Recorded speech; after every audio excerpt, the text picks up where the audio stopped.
Hello, my brothers and sisters on the Dragon's Path. My name is Tim Hay, and I believe in dragons, and I believe in dragon gods. Ever since I met the dragon gods, I've never been the same person again, ever again.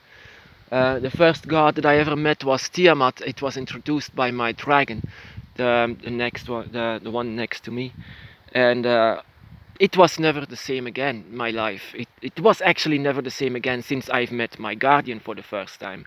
When my guardian came to me, it was wow. It was, yeah. Words cannot describe this. But when the gods came to me, it was just wow, another hit. And yeah, every one of us has their gods, and I just want to talk to you about the gods. In the old times, not old times, I mean 10 years ago, 20 years ago, they described the dragon gods as names like that I never heard before. Um, in Conway's book, the gods were described as, yeah, the guardians of the earth and the waters and the seas and the fire. And yeah, that's true. That's true. But the names never. No, the my guardian made me know that this was actually ancient, and I had to look it up on internet and in books. What were the dragons that were worshipped in the ancient times? And those were the gods that I've met, and they were called like Tiamat, Fafnir, Quetzalcoatl, and Leviathan, and also Pangu. Also, Pangu and Tiamat were the male and the female version of the earth, all with the same creation story, that they laid themselves on earth, and so everything began to grow. Everything began to cooperate with the other dragon gods, so life could be, so life could exist as we know it. And in the ancient times, they embodied them as dragons, and I could see and feel them. My guardian is a dragon itself, the one that lives on earth, but the gods never lived on earth because they are earth, they are God. And when I met my dragon gods, yeah, something stayed with me. Something stays with you when the dragon god comes to you, and its power, its energy, it's the enclosure of your own dragon eye and your dragon circle. When the gods come to you, and normally they come second. First comes the guardian, but it can be the other way around. It can be the guardian later and first the gods. So the gods can introduce yourself to your guardian. The gods can help you with this. They are, after all, the force of nature itself. They can do this. And in the book of Conway, may the dragon bless her because she passed away. She was the one that actually put Draconic Wicca and the Path of the Dragon on the map, because people were afraid to talk about this. When they first met their dragon and their dragon god, they thought they were crazy, and because they are alone in the world with believing in dragons, so it was not said, it was taboo. And when she wrote a book about this, it was not taboo anymore in 1994. And so it grew, and I'm very, very grateful for her to create books like that in the times that when draconic and believing in draconic Wicca and believing in dragons were taboo. And then no more, it began to grow, and people were starting to say, I believe in them too. They are beautiful, and they are my guardians and gods. Even 10 years ago, it was not the same as now. It's still growing. People were afraid still to tell this, or they were role-playing to hide away what they really are. Or they're playing games. What we like is see the dragon on internet, see their bodies, see how they look like, the serpents, their face. We like to see the embodiment of the dragon. It's what we love. We love that very much. And the embodiment of the elements are the dragons, and you can probably feel that, and they are the gods. And but Conway used to call them different names than I do.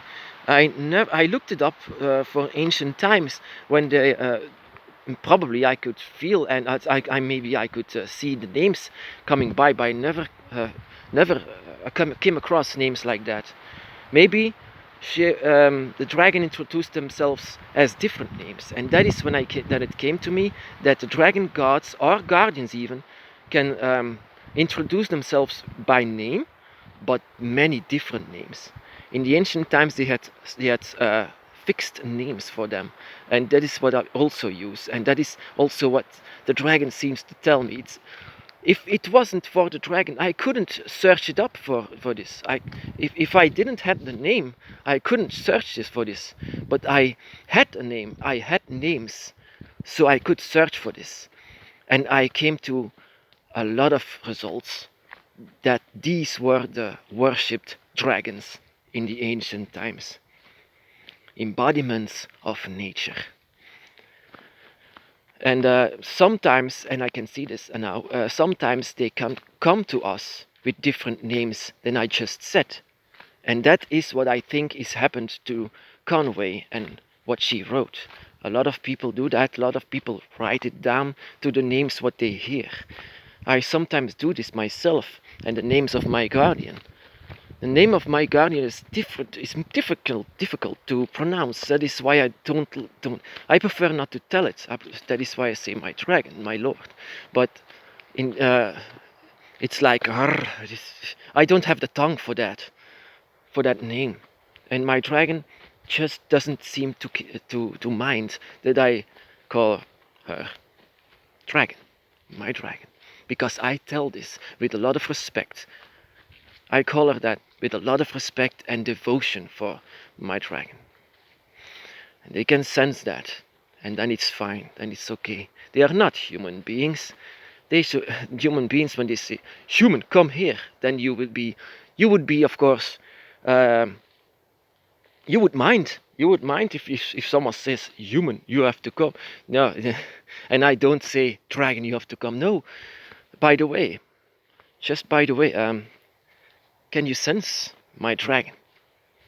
Sometimes I can even sense them here, because time works differently where the dragons are, their realm behind the fifth gate. Time works differently when you watch this, and I can sense your dragons. I can sense them, my brothers and sisters, and it's very beautiful. And that is the reason why I make these videos for you, for your dragons, so that they can come to you. So maybe you can let them come even stronger here. And I can sense them growing, still working to get here on this side. Time works differently. It's just the same time.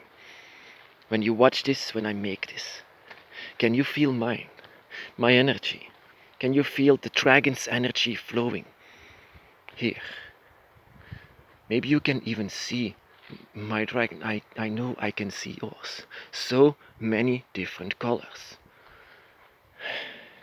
And you as well have a dragon god and guardian, your own dragon eye.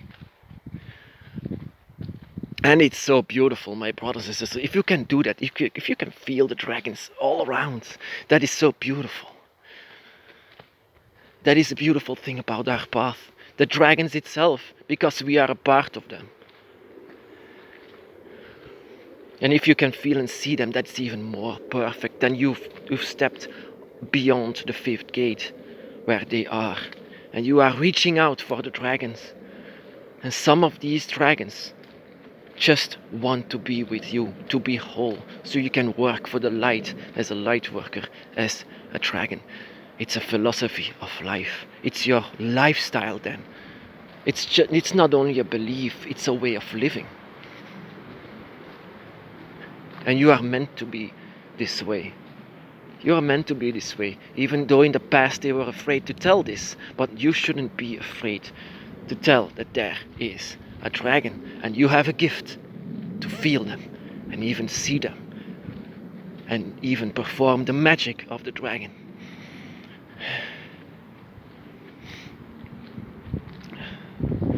I know I can feel yours, and they are beautiful, my brothers and sisters. They are worth it. They are worth every single effort that you do for them. They are so pure.